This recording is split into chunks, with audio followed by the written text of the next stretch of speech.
Hey everyone, hope all is well. If you are one of the many lovely people who are subscribed to my YouTube channel for the more light-hearted content I produce, please bear with me for the next several minutes. I need you to hear this. And if you are one of the many lovely people who are subscribed for the more serious content I make, then, well, today's your lucky day. A few years ago I started something called the Universal Solutions Project. It was an ambitious strategy that aimed to help educate the global population enough that people would become self-governing, and therefore the need for a centralised government no longer exists. I think I said it was ambitious. If you haven't already, please do check out my talk, Realise and Empathise. I discuss some core YouTube experiences I've had and the Universal Solutions Project in more detail. I'll put a link at the end of this video. Right now, human civilization is facing total collapse, politically, economically, and environmentally. However, due to the exponential growth of technological capabilities, we have the opportunity to turn this all around. How? By decentralizing everything. The problem is the world's most powerful establishments don't want this to happen, and therefore it's up to our generation to ensure that it does. Let me explain.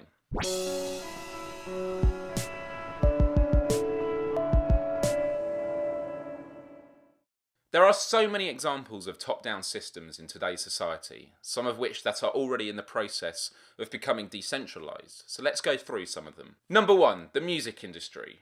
Traditionally, consumers would be primarily influenced on what music to listen to based on chart shows, radio play, magazines, those sort of things.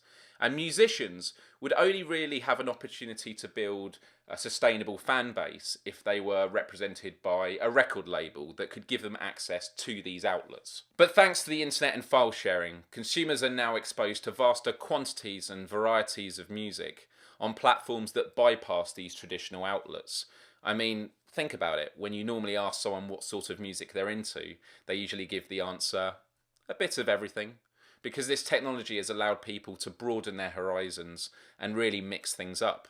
Whereas before the days of the internet, you would tend to trade tapes or CDs with your friends, your local communities that would usually, not always, be into similar music. As for musicians, recording, producing, marketing, sharing, and playing music has never been so cheap and easy to do.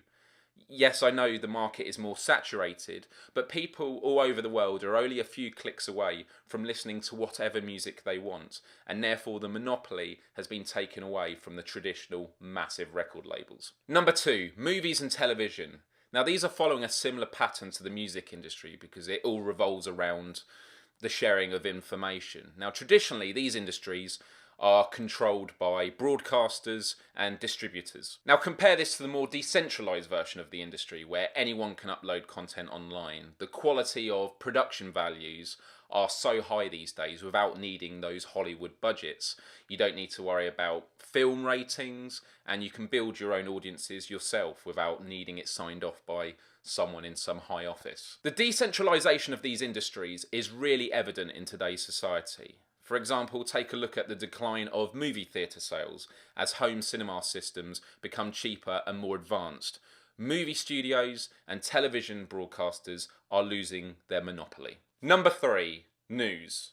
The largest news organisations have a huge influence on what information is known amongst the general public. Mergers are constantly happening between them, which leads to less competition, less diversity, and therefore a greater ability to push forward a political or corporate agenda. The internet has taken on this top-down approach by allowing alternative media and citizen journalism to thrive, which is fantastic because it means if a multi-million-dollar news organisation was to put out a story of misinformation, it can be exposed and challenged by just one individual in the world who posts an article of their own online with evidence proving otherwise. Take whistleblower Edward Snowden, for example, who exposed the NSA mass surveillance program in the United States. He said on a recent TED Talk, "I am living proof that an individual can go head-to-head against the most powerful adversaries and the most powerful intelligence agencies around the world, and win."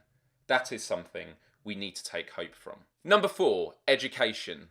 I'm sure many of you will agree with me that the current system is outdated because it's centralised. At the moment, governments set the requirements via exam boards of what students must learn to pass exams and therefore get qualifications to obtain jobs in later life. if there are any jobs out there. What is the value of education? And is that the same as the cost? I don't think so. One of the biggest debates we see happening again and again around the world is of tuition fees.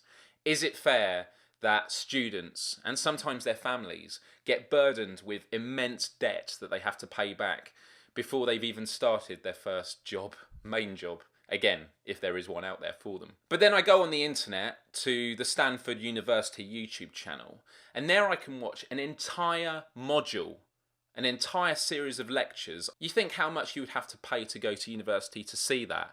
That is not diminishing the value of education. It's very valuable. But when you think of the physical cost, does it make sense the way this centralised system currently runs? Because those videos should be shared with the world. Knowledge is power, and we should be sharing as much knowledge as we can, which is currently what's happening online outside of these education systems. I remember when starting my psychology degree at university, the head of our year made this speech about how you are not paying for a degree, which is kind of true. You have to put in a lot of hard work. It's not like you pay for the course and therefore you get one. However, you kind of are paying for a degree because they are the gatekeepers for future employment success, to a certain extent. Unless you get these degrees, you won't have the credentials to further your career.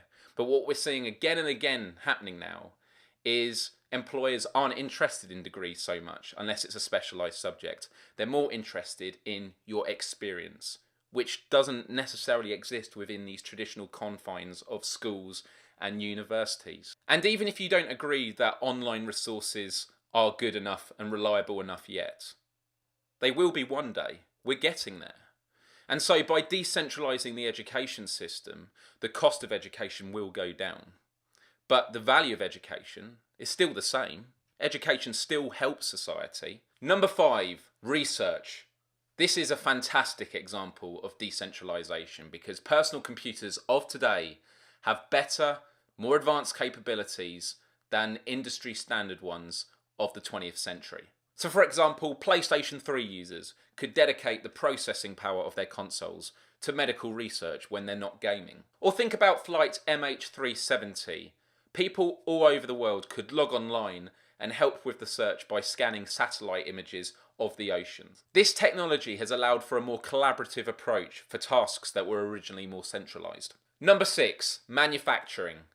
This industry traditionally uses huge amounts of time, money, and energy. You have to obtain the resources to create the product, then actually produce it, then market it, sell it, and then have the consumer take it, with all the transportation that occurs in between. Compare this to 3D printing, which uses about 1/10 of the energy and 1/10 of the materials. Designers can upload their creations online, and consumers can download those creations and manufacture them wherever they are. This technology is going to revolutionise the world and completely decentralise manufacturing as we know it today. Number 7, energy.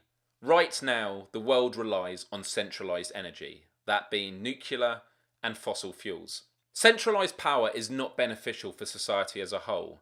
Consumers are at the mercy of energy suppliers who control the prices. Disasters at nuclear reactors can be absolutely devastating. And if a power supply gets knocked out, it can affect a wide area.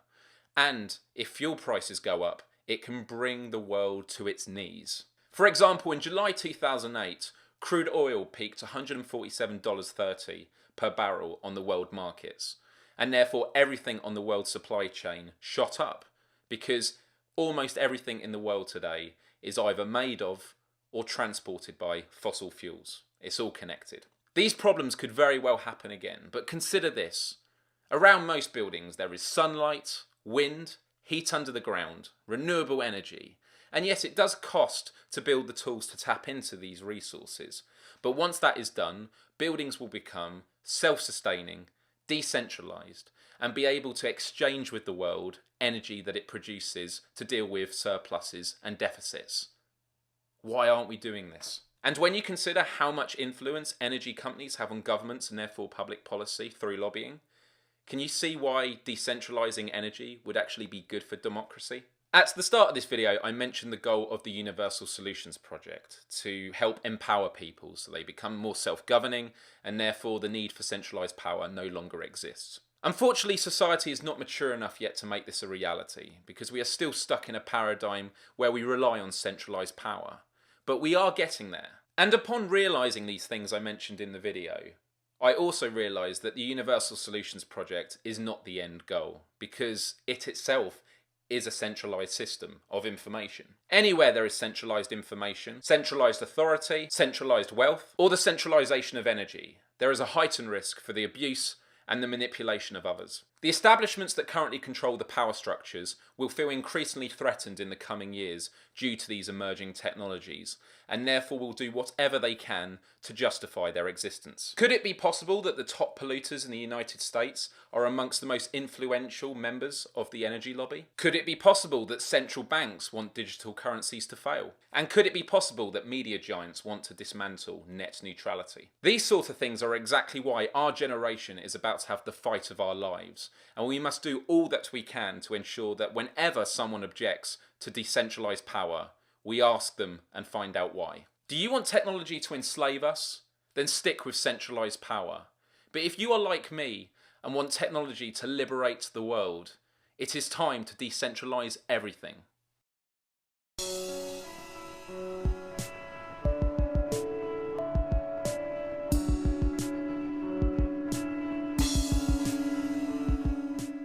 I'm really looking forward to hearing your thoughts in the comments below, and if this made you look at the bigger picture, then please share this with everyone you know. I think this is something our generation really needs to think about. Adios till next time.